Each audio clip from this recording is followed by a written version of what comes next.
Assalamualaikum warahmatullahi wabarakatuh.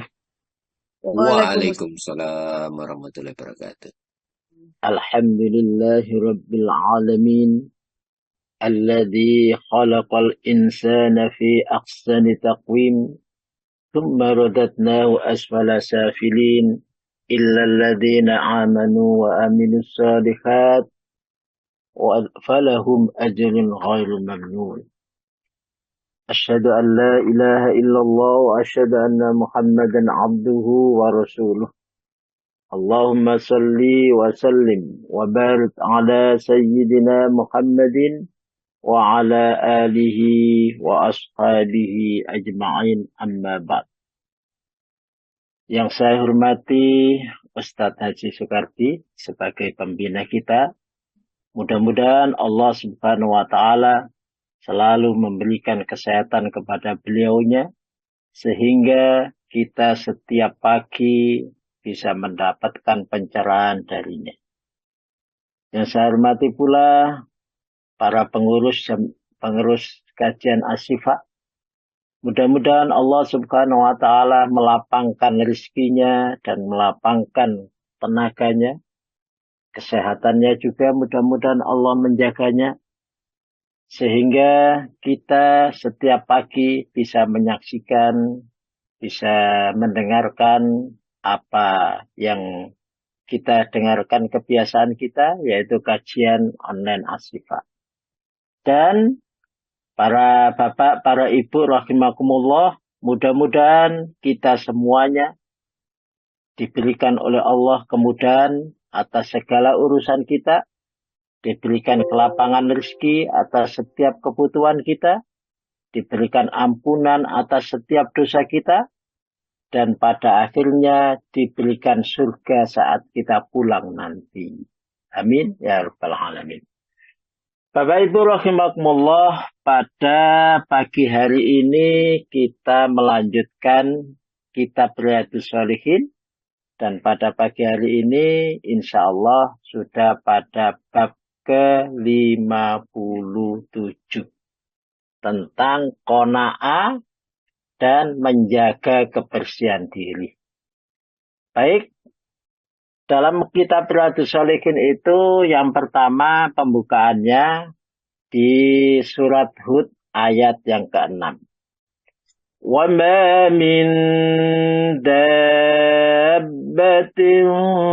fil ardi illa 'ala Allahi rizquha wa ya'lamu mustaqarraha wa mustawda'aha kullun fi kitabim mubin. Monggo bisa diartikan. Ya Ustadz, siap. A'udzu billahi minasyaitonir rajim. Bismillahirrahmanirrahim. Dan tidak satupun makhluk bergerak atau bernyawa di bumi, melainkan semuanya dijamin Allah rezekinya. Dia mengetahui tempat kediamannya dan tempat penyimpanannya. Semua tertulis dalam kitab yang nyata, yaitu Lauh Mahfuz. Wa ma min dabbatin, dan tidak min dabbatin dari yang bergerak. Dari yang bergerak itu ada manusia, ada juga binatang. Binatang juga ada binatang melata, ada binatang semuanya yang bisa bergerak. Nah, fil ardi, di atas bumi. Berarti kita ini termasuk, ya, kita manusia, makhluk Allah semuanya yang ada di dalam bumi, illa 'alallahi rizquha, kecuali atas tanggungan Allah rezekinya. Jadi kita diberikan oleh Allah kehidupan, tidak perlu ada rasa takut nggak duit-duit, rasa takut nggak punya rizki, rasa takut nggak perlu. Karena sudah dijamin oleh Allah rizkinya. Illa 'alallahi rizkinya. rizqiha. Lah, yang jadi masalah nanti prakteknya gimana? Di dunia ini ya masih banyak orang yang miskin. Ternyata masih banyak. Itu kita bahas nanti. Nah, wa ya'lamu dan Allah Subhanahu wa taala mengetahui mustaqarraha, ya. Allah Subhanahu wa taala mengetahui mustaqarrah tempat kediamannya, ya, tempat kediamannya. Wa mustaudaha dan tempat penyimpanannya. Jadi kita ada di mana Allah Maha tahu. Uang kita simpan di mana Allah Maha tahu. Kelihatannya nggak punya uang sama sekali. Tapi di banknya masih banyak ini uangnya. Di rumah nggak punya uang. Kelihatannya nggak punya uang di rumah. Tapi di banknya masih banyak. Tidak ditampakkan dia punya uang. Tapi di bawah bantalnya juga masih banyak uang. Nah itu Allah semua tahu. Yang kita simpan, yang manusia simpan, yang manusia tampakkan. Semuanya Allah tahu. Kullun fi kitabim bin. Semuanya itu sudah tercatat di dalam kitab yang nyata. Jadi sudah tercatat di dalam kitab yang nyata. Nah, yang jadi masalah yang tercatat itu apa? Nah, yang jadi masalah begitu. Kenapa saya kok nggak bisa-bisa dapat uang banyak? Kenapa kok saya nggak bisa-bisa dapat rezeki banyak? Nah, itu yang perlu kita cari. Apa permasalahannya? Apa problemnya? Kok sampai begitu? Baik. Kemudian ayat yang berhubungan dengan itu, ulaika lahum nasibum mimma kasabu wallahu sari'ul hisab. Nah, bisa diartikan? Ya Ustaz, mereka itulah yang memperoleh bagian dari apa yang telah mereka kerjakan. Dan Allah Maha cepat perhitungannya. Mereka itulah nasibun. Nasib mereka, nasib baik mereka itu disebabkan mimma kasabu. Dari apa yang mereka kerjakan. Jadi jangan berharap nasib kita baik. Jangan berharap rezeki kita baik. Kalau tidak ada mimma kasabu apa yang kita kerjakan. Kalau kita tidak mengerjakan apa-apa, ya jangan berharap baik. Ya, minimal harus kita kerjakan apa yang harus kita kerjakan. Mimma kasabu. Baik itu hablum minallah. Nah, hablum minallah sebenarnya tidak hablum minallah dulu. Hablum ilallah. Nah, hablun ilallah. Hubungan kita kepada Allah, maka muncul hablum minallah, hubungan kita dari Allah. Nah, hablum ilallah, hubungan kita bagaimana dengan Allah? Kerjaan kita. Karena semuanya Allah Subhanahu wa ta'ala yang telah memberikan. Allah Subhanahu wa ta'ala yang telah menentukan bagaimana hubungan kita dengan Allah. Maka muncul hubungan kita, hubungan Allah dengan manusia. Kalau kita betul-betul mendahulukan Allah, maka Allah akan mendahulukan kita. Kalau kita mencintai Allah itu yang pertama, maka Allah Subhanahu wa ta'ala akan mencintai kita yang pertama. Apapun kebutuhan kita, maka Allah akan memberikan. Nah, itu mimma kasabu. Nah. Kemudian di ayat yang lain, surat keempat, ayat 32. Monggo bisa diartikan. Dan janganlah kamu iri hati terhadap karunia yang telah dilimpahkan Allah kepada sebagian kamu atas sebagian yang lain. Karena bagi laki-laki ada bagian dari apa yang mereka usahakan. Dan bagi perempuan pun ada bagian dari apa yang mereka usahakan. Mohonlah kepada Allah sebagian dari karunia-Nya. Sungguh, Allah Maha mengetahui segala sesuatu. ولا تتمنوا ما فضل الله به بعضكم على بعض fala tatamannau wala tatamannau dan janganlah kalian berangan-angan ya berangan-angan ma faddalallahu bi ba'dukum ala ba'd berangan-angan ma faddalallah terhadap sesuatu faddalallah yang kelebihan-kelebihan dari Allah, karunia-karunia dari Allah yang diberikan ba'dukum ala ba'd satu dengan yang lain. Ya, Allah Subhanahu wa taala telah ternyata di antara kita ada orang yang kaya, di antara kita ada orang yang hidup enak, di antara kita ada yang hidup mewah. Maka janganlah berangan-angan seandainya saya hidup mewah seperti si A, maka saya bisa berbuat begini, saya bisa berbuat begini, saya bisa begini. Saya akan bisa membelikan istri saya ini, saya akan membelikan lah begitu. Jangan berangan-angan begitu. Ya, karena perintahnya kata Allah, karena kata Allah, lil rijali nasibum mimma kasabu. Nasib baik bagi seorang laki-laki. Nasib baik bagi seorang laki-laki itu diakibatkan perbuatannya. Kalau kita berbuat, maka akan ada nasib baik. Kalau tidak berbuat, maka tidak akan ada. Ada sebabnya dulu. Kita ini masih hidup di dunia. Di dunia ini ada sunnatullahnya. Sunnatullah itu sebab akibatnya. Apa yang kita kerjakan, maka kita akan menuai hasilnya. Nah, nasibum mimma kasabu. Berbuat dulu. Maka Allah Subhanahu wa taala akan memberikan nasib baik. Kalau kita tidak berbuat, jangan berharap mendapatkan nasib baik. Nah, kalau kita menghadapi atau melihat orang itu yang hidupnya enak, hidupnya mewah, maka kita harus melihat apa sih kira-kira yang dikerjakan orang itu.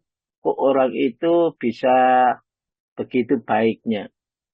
Ya, saya pernah melihat seseorang, orang ini loh hidupnya enak, betul. Nah, setelah saya teliti apa pekerjaannya. Ternyata dia itu setiap jamaah, setiap ada sholat wajib di Al-Falah itu, dia selalu jamaah di situ. Dia selalu jamaah di situ, tidak pernah ketinggalan.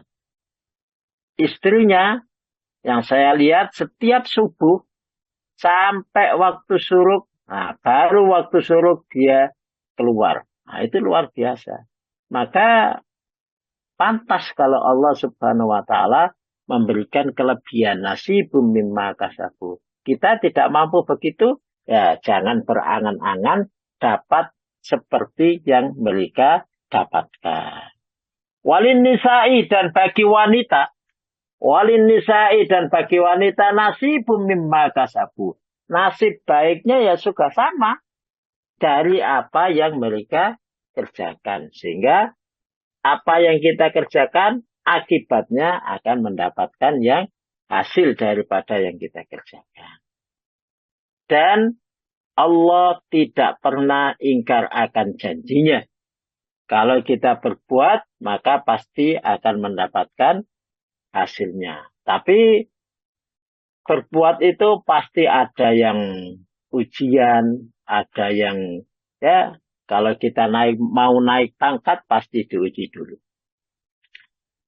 Kewajibannya bagi kita, kata Allah, kewajibannya bagi manusia, was'alullaha min fadli.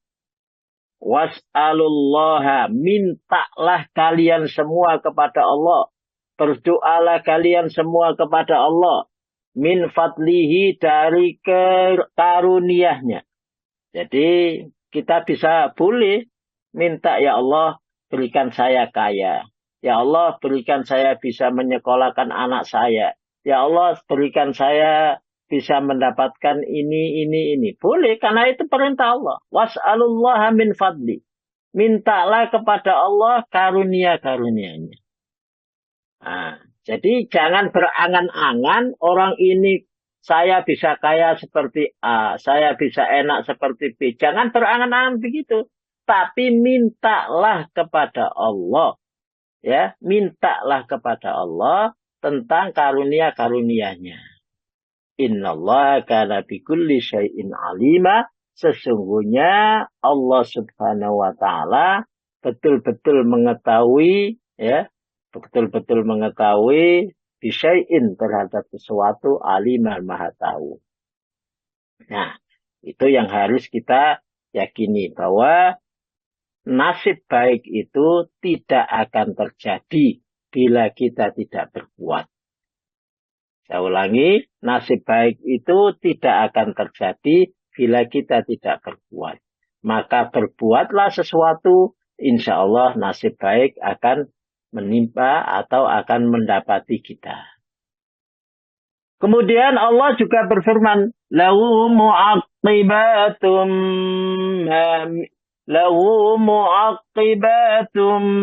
min baini yadayhi wa min khalfih yahfazunahu min amrillah. Inna Allah la yughayyiru ma biqaumin hatta yughayyiru ma bi anfusihim. Wa idza arada Allah biqaumin su'an fala maradda lahu wa ma lahum min dunihi min wal. Monggo. Baginya manusia ada malaikat-malaikat yang selalu menjaganya bergiliran dari depan dan belakangnya. Mereka menjaganya atas perintah Allah. Sesungguhnya Allah tidak akan mengubah keadaan suatu kaum sebelum mereka mengubah keadaan diri mereka sendiri. Dan apabila Allah menghendaki keburukan terhadap suatu kaum, maka tidak ada yang dapat menolaknya dan tidak ada pelindung bagi mereka selain Dia. Baik. Bagi manusia, An-Nas, maka bagi manusia ini di sampingnya, nah, ini ada malaikat. Nah, ada malaikat samping, wa min baini yadayhi wa min khalfi. Jadi di sekitarnya ada malaikat. Nah, kemudian di belakangnya, ya, wa min khalfi, di belakangnya juga ada malaikat. Setiap manusia, Allah Subhanahu wa taala sudah memasang satpamnya, namanya malaikat. Nah, dipasang ini supaya malaikat ini menjaga manusia. Jadi setiap kita, di samping kanan kita, di samping kiri kita, di belakang kita, sudah ada malaikat yang untuk menjaga kita. Nah, untuk menjaga kita dari apa? Min amrillah. Dari urusan-urusan Allah. Dari urusan-urusan Allah, dari kebenaran-kebenaran, nah, itu dijaga oleh malaikat. Jadi kita tidak perlu takut kalau kita mau berbuat baik. Kalau kita mau berbuat yang baik, yakin bahwa di sekitar kita ada malaikat yang menjaga kita. Di belakang kita ada malaikat yang menjaga kita. Kalau kita sudah yakin begitu, maka kita jalan terus, tidak perlu ragu. Ada yang namanya ujian, ada namanya masalah, itu hanya ujian saja. Itu hanya ujian saja. Tapi kita pasti di sekitar kita, di belakang kita ada malaikat. Dan Allah Subhanahu wa taala la yughayyiru ma biqaumin. Allah Subhanahu wa taala tidak akan merubah kondisi manusia itu yang dijaga malaikat tidak akan merubah. Ya, jadi kalau di sini dari apa? Amrillah. Nah, amrillah itu apa? Anggaplah amrillah itu adalah hakun, kebenaran. Ya, amrillah itu adalah kebenaran. Jadi selagi kita masih dalam jalan Allah, selagi kita masih dalam kebenaran, maka Allah Subhanahu wa taala akan menjaga. Hatta yughayyiru ma bi anfusihim. Sampai Allah Subhanahu wa taala, ya, sampai mereka sampai Anas ini merubah kondisinya. Ya. Jadi dirubah sendiri. Jadi Allah Subhanahu wa taala menginginkan kepada amrillah urusan-urusan Allah, urusan-urusan kebaikan, tapi Anas itu yughayyiru ma bi anfusihim. Mereka merubah dirinya sendiri. Mereka membelokkan dirinya sendiri. Jadi manusia ini belok. Kalau sudah belok, penjaganya ini hilang. Ya, ternyata manusia tidak mau dijaga oleh para malaikat. Diberikan Allah satpam, ternyata manusia tidak mau menjaganya. Kenapa? Buktinya apa? Karena mereka merubah dirinya sendiri. Wa idza aradallahu biqaumin su'an fala maradda. Wa idza aradallahu, dan jikalau Allah menghendaki. Nah, ini ada kalimat jikalau. Seandainya Allah menghendaki. Apa mungkin Allah yang Maha Rahman dan Rahim, Allah yang Maha menjaga, Allah yang Maha kasih sayang kepada manusia, Allah yang Maha segala-galanya untuk manusia, Allah yang menciptakan manusia, memberikan segalanya untuk manusia. Ya. Apa mungkin Allah Subhanahu wa taala menghendaki su'an?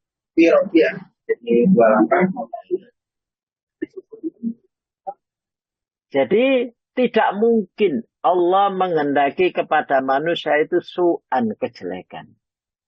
Ya, kejelekan. Nah, Allah tidak mungkin menghendaki itu. Tapi jikalau memang Allah itu berkehendak begitu, maka tidak akan ada yang bisa menolak. Tidak akan ada yang bisa menolak. Ya. Wa ma lahum min dunihi min wal. Dan tidak ada selain Allah Subhanahu wa taala pelindung. Ya, tidak ada selain Allah Subhanahu wa taala itu pelindung. Jadi jangan kita merubah. Yakin apapun yang kita kerjakan, itu kita selalu dijaga oleh Allah. Dijaga oleh malaikatnya di depan kita, di samping kita, di belakang kita. Allah Subhanahu wa taala selalu menjaga kita. Baik. Pada selanjutnya. للفقراء الذين أحصروا في سبيل الله لا يستطيعون ضربا في الأرض يحسبهم الجاهل من التعفف تعرفهم بسيماهم لا يسألون الناس إلحافا وما تنفقوا من خير فإن الله به عليم. Enggak diartikan. Apa yang kamu infakkan adalah untuk orang-orang fakir yang terhalang usahanya karena jihad di jalan Allah, sehingga dia yang tidak dapat berusaha di bumi, orang lain yang tidak tahu, menyangka bahwa mereka adalah orang-orang kaya karena mereka menjaga diri dari meminta-minta. Engkau Muhammad mengenal mereka dari ciri-cirinya. Mereka tidak meminta secara paksa kepada orang lain. Apapun harta yang baik yang kamu infakkan, sungguh Allah Maha mengetahui. Lil fuqara. Nah, di sini ada fuqara. Nah, fuqara yang sesungguhnya itu siapa? Kata Allah, alladzina uksiru fi sabilillah. Ya, adalah orang-orang yang terhalang. Mereka terhalang. Kenapa? Karena mereka selalu fi sabilillah. Nah, orang yang selalu menjaga jalan Allah. Itulah fuqara yang sesungguhnya. Sampai la yastati'una dzarban fil ard. Sampai mereka tidak mampu untuk dorban berupaya, berusaha fil ardi di dalam bumi. Sibuk untuk jihad fisabilillah. Sibuk di jalan Allah. Saya contohkan. Kalau kita melihat ustadz itu kan seakan-akan orang-orang yang kaya ustadz itu. Nah, seakan-akan begitu. Sehingga kenapa mereka kita anggap orang-orang kaya? Karena mereka mempunyai seragam yang bagus. Mereka mempunyai apa? Mereka tidak pernah minta-minta. Tapi mereka sibuk. Sibuk ngajar ngaji, sibuk ini. Nah, selalu di jalan Allah, selalu di jalan Allah. Nah, maka mereka itulah orang-orang yang betul-betul harus kita santuni. Yaksabuhumul jahilu, kata Allah. Orang lain, yaksabuhum, mengira. Hum kepada mereka, siapa yang mengira al-jahilu, orang-orang bodoh. Orang-orang bodoh. Nah, jadi kita jangan tergolong orang yang jahil ini. Aghniya'a minat ta'affuf. Jadi orang-orang yang bodoh itu mengira bahwa dia kaya. Ya. Mengira bahwa dia adalah orang yang kaya. Ya. Minat ta'affuf. Nah, jadi jangan dikira orang itu kaya. Tapi ya memang secara kelihatan kasat mata, kelihatannya orang kaya. Seragamnya bagus, tidak pernah minta-minta, tidak pernah. Nah, itu begitu. Kelihatannya orang kaya. Nah, hakim itu yang nama sahabat itu namanya hakim. Itu di zaman Nabi, setiap ada rampasan perang, itu selalu minta kepada Nabi. Nah, terus disampaikan oleh Nabi, tangan yang di atas lebih baik daripada tangan yang di bawah. Maka setelah itu, dia tidak pernah minta-minta lagi. Selalu berusaha, tidak minta. Abu Bakar pernah memberikan kepadanya harta rampasan perang, dia menolaknya. Umar juga begitu, pernah memberikan kepadanya, hakim juga menolak. Nah, karena dilanjutkan ada hadis Nabi bahwa tidak akan pernah berhenti kalau orang itu minta-minta sampai bertemu kepada Allah dengan wajah tanpa daging. Dengan wajah tanpa daging. Jadi kalau orang yang sukanya minta-minta itu, Allah Subhanahu wa Ta'ala akan saat ketemu dengan Allah, maka mereka punya wajah tanpa daging, alias tidak punya malu kalau di dunianya. Ta'rifuhum bisimahum. Engkau mengetahui mereka bisimahum terhadap apa yang kau mengenal ciri-cirinya, ciri-ciri mereka. Ya, mereka la yas'alunan nasa ilhafa. Mereka tidak pernah minta kepada manusia yang lainnya, ya, kepada orang-orang yang lainnya apapun. Wa ma tunfiqu min khairin fa innallaha bihi ahli. Dan apapun yang kalian infakkan kepada mereka dari kebaikan-kebaikan, maka Allah Maha tahu. Jadi kalau lihat ayat ini, infak yang terbaik itu adalah kepada orang yang sibuk fisabilillah, sibuk mengajarkan kebaikan, sampai mereka sendiri tidak bisa untuk berbuat banyak terhadap dunia ini. Mereka sibuk, mungkin sibuk ngajar ngaji, sibuk ini, sibuk ngerambut masjid, sibuk ini. Ya, itu begitu. Nah, jangan khawatir. Fa innallaha bi alim. Sesungguhnya Allah Subhanahu wa taala Maha tahu apa yang kita kerjakan. Nah,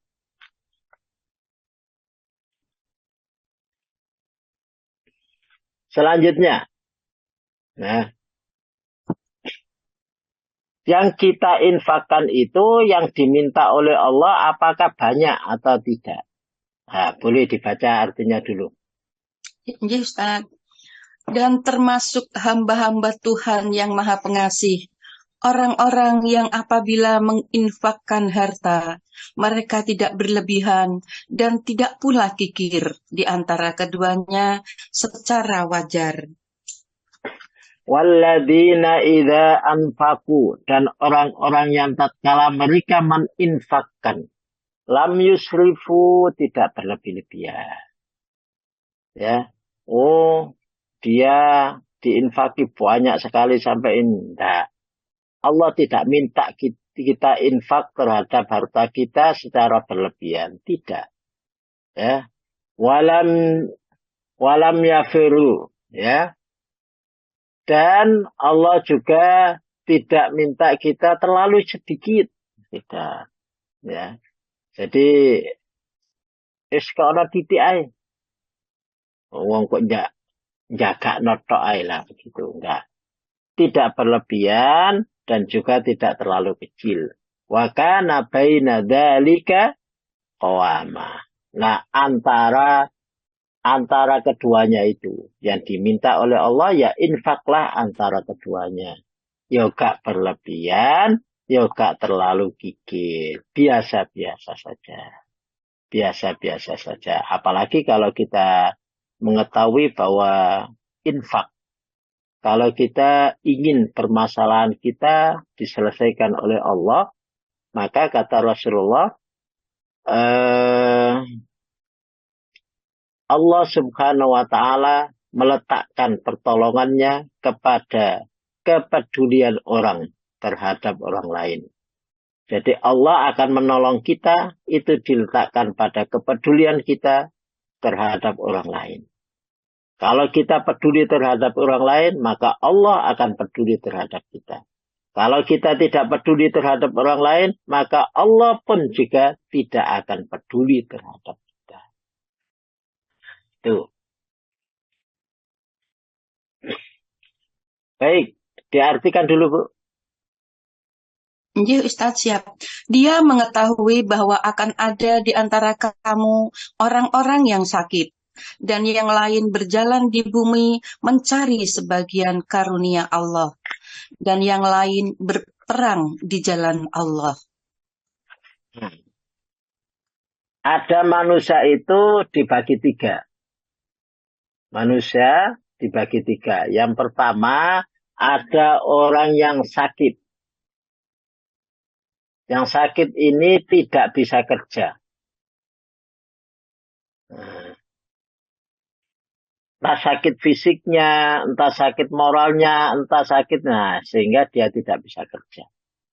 Tapi ada orang yang nggak sakit tapi nggak mau kerja, ini yang masalah itu. Ya, saya lihat orang-orang itu yang suka mancing, pagi hari sudah mancing, ya.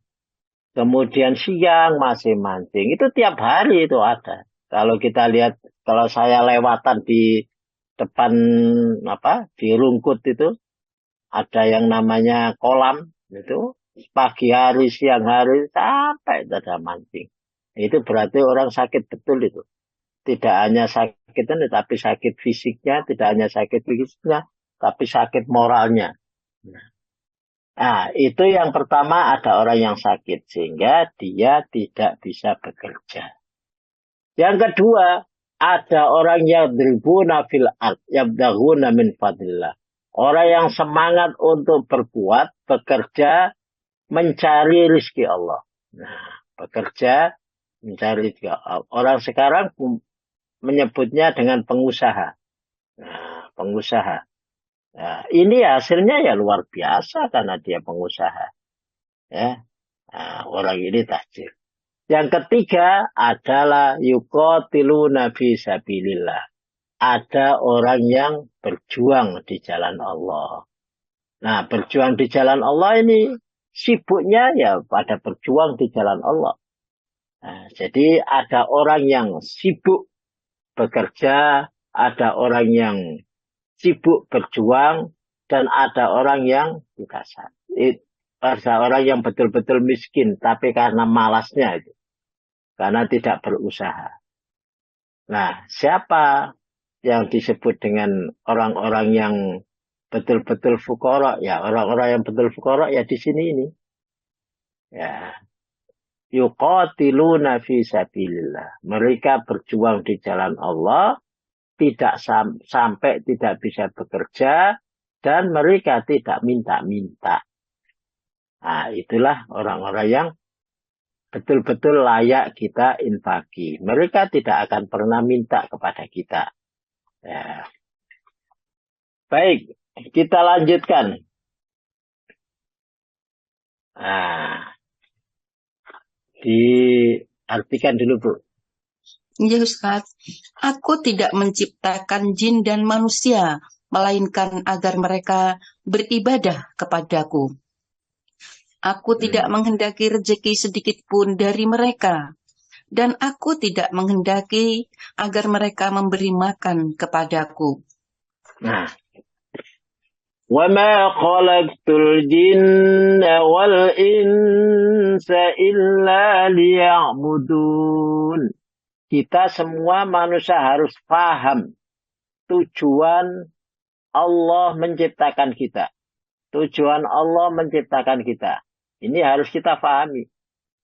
Ya. Allah menciptakan kita adalah illa liya'budun. Tidak lain adalah untuk beribadah. Tugas kita adalah beribadah. Beribadah itu ada ibadah maqdha, ada ibadah pokok, dan ibadah ghairu maqdha. Nah, yang paling penting ibadah maqdha, ya, sambungan kita kepada Allah, ya, ibadah maqdha itu harus betul-betul kita jaga.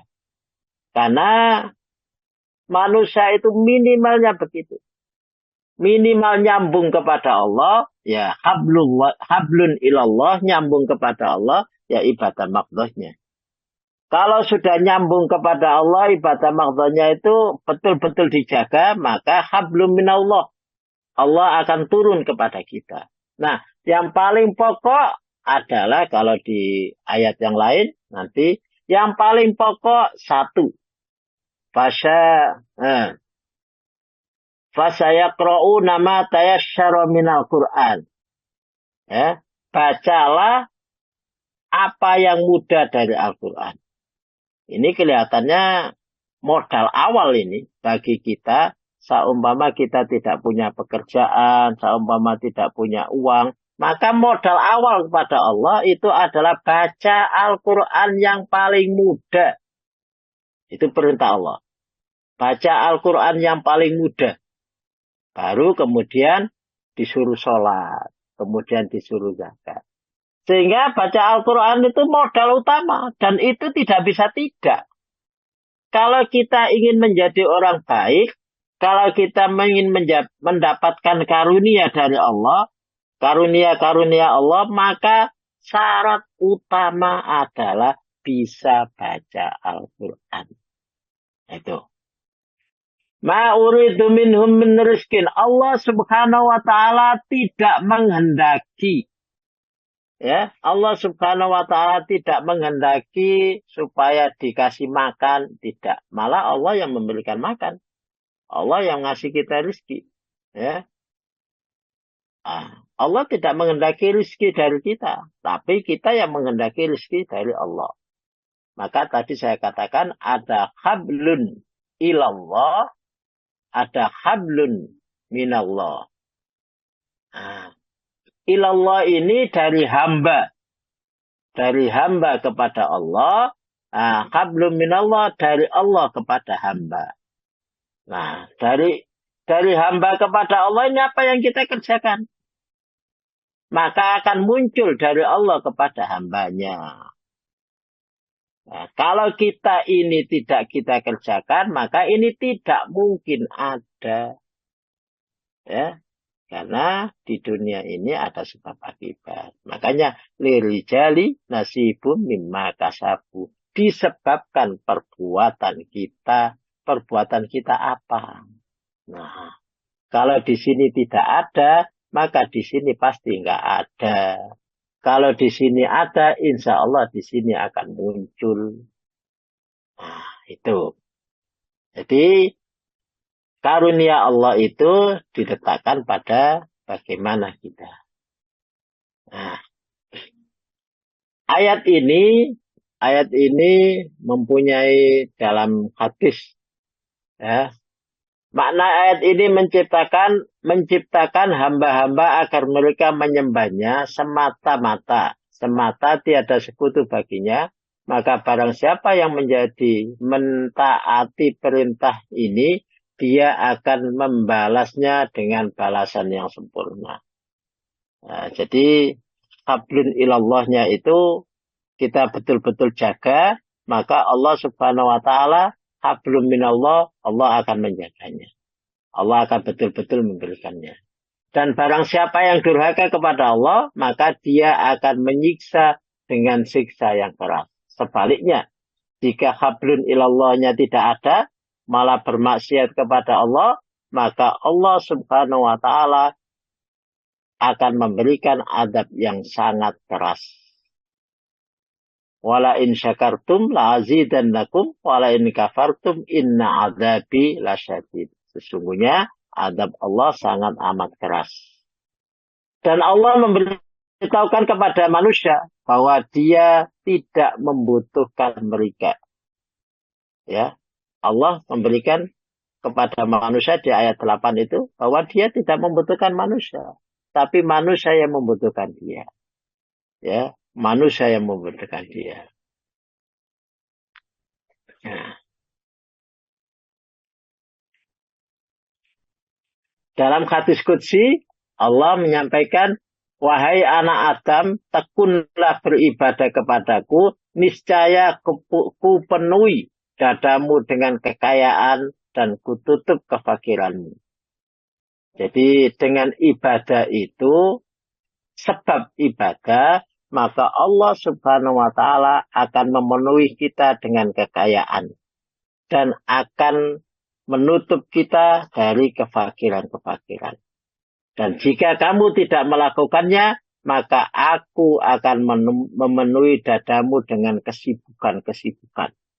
Sawangane sibuk, kono lereni, tapi gak punya karunia dari Allah.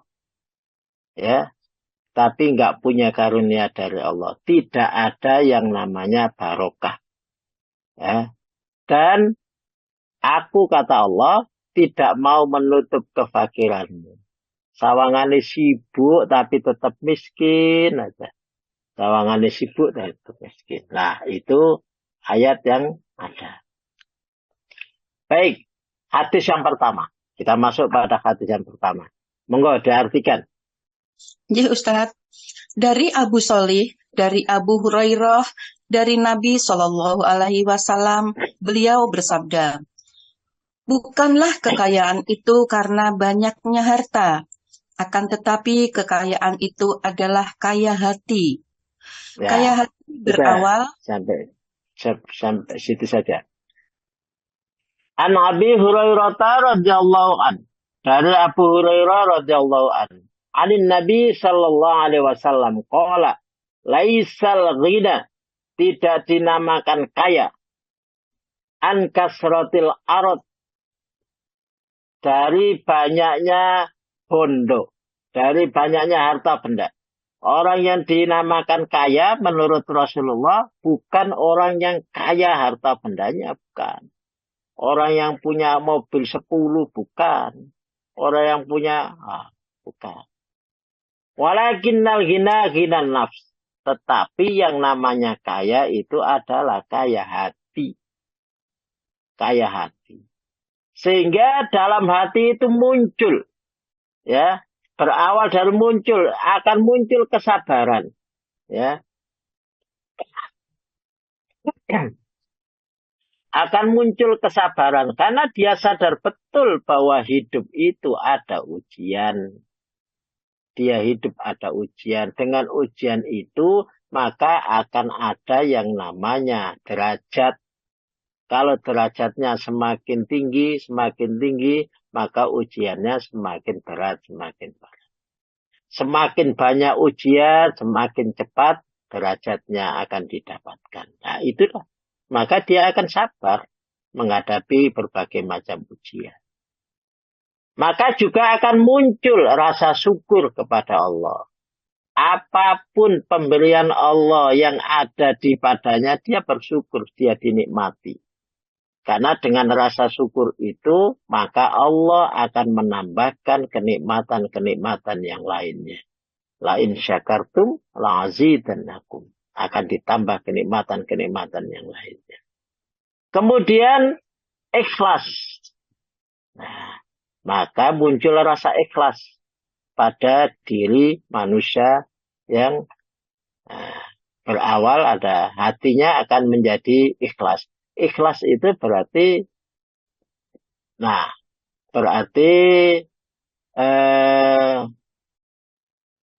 terhadap ketentuan Allah dia menerima.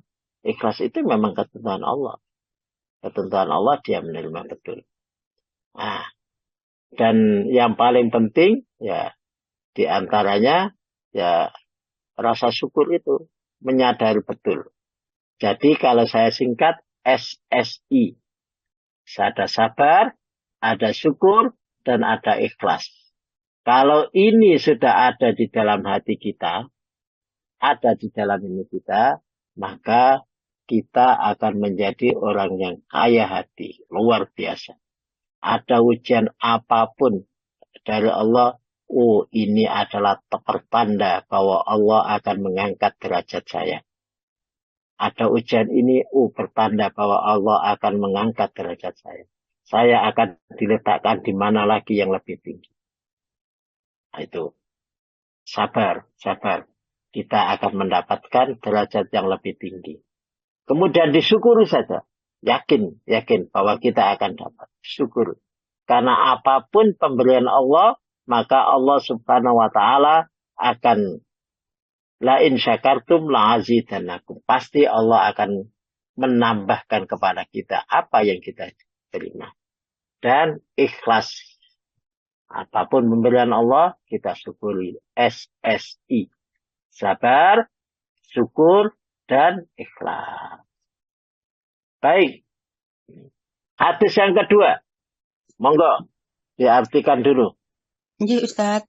Dari Abu Abdurrahman Al-Hubali, dari Abdullah bin Amru bin As, bahwa Rasulullah Shallallahu Alaihi Wasallam bersabda, sungguh amat beruntunglah seorang yang memeluk Islam dan diberi rezeki yang cukup serta qanaah terhadap apa yang diberikan Allah. Baik. Anna Rasulullah sallallahu alaihi wasallam qala. Rasulullah sallallahu alaihi wasallam bersabda, qad aflaha. Sungguh beruntung. Siapa yang beruntung? Man aslama. Orang yang Islam. Jadi syarat untuk menjadi orang yang beruntung yang pertama adalah Islam. Ya. Kalau dia tidak Islam, maka tidak punya syarat nih. Syarat yang pertama, dia adalah Islam. Nah, kemudian syarat yang kedua adalah warazaqahu kafafan. Rizkinya cukup. Ya, cukup. Cukup itu tidak berlebih-lebihan, karena biasanya kalau berlebih-lebihan itu tambah tidak anteng hatinya. Karena banyaknya rezeki tambah tidak anteng. Banyak rezekinya malah cerai. Kan ada itu orang yang rezekinya banyak malah cerai. Rezekinya banyak malah selingkuh. Rezekinya banyak, itu ya, cukup tapi tidak qanaah itu. Tapi yang cukup dan qanaah. Kalau bisa ya pas-pasan. Pas kepingin ini ya juga ada. Pas kepingin umroh ya bisa. Pas kepingin beli ini ya bisa. Itu pas. Nah, itu paling enak memang. Ya, kafafan wa qana Allah. Ya. Dan qanaah kepada Allah bima atahu terhadap apa yang Allah berikan kepadanya. Jadi orang yang kata Rasulullah, orang yang bahagia, dijamin pasti bahagia. Yang pertama adalah orang yang muslim. Kalau di dalam Al-Quran, qad aflahal mu'minun. Sungguh beruntung orang-orang yang mukmin. Jadi orang mukmin, orang muslim, nah itulah orang-orang yang dijamin bahagia. Ya. Kemudian orang yang punya rezeki. Islam, rezeki ini cukup. Nah, itu luar biasa. Saya tekankan lagi, bukan rezeki yang berlebihan. Tapi rezeki yang kafafan, cukup. Waqona Allah, cukup dan mereka bersyukur kepada Allah. Karena kalau rezeki yang berlebihan, ditakutkan orang itu tidak mampu menjaga rezekinya, malah orang itu banyak berbuat salah. Tidak kuat nyonggoh dunyoni. Bima atahu, Allah terhadap yang telah diberikan oleh Allah Subhanahu wa Ta'ala. Bapak Ibu rahimakumullah, sampai di sini dulu kajian kita pada hadis yang kedua. Mudah-mudahan kita bisa melanjutkan pada Riyadhus Shalihin pada hadis-hadis berikutnya. Monggo saya kembalikan ke Pak Harun.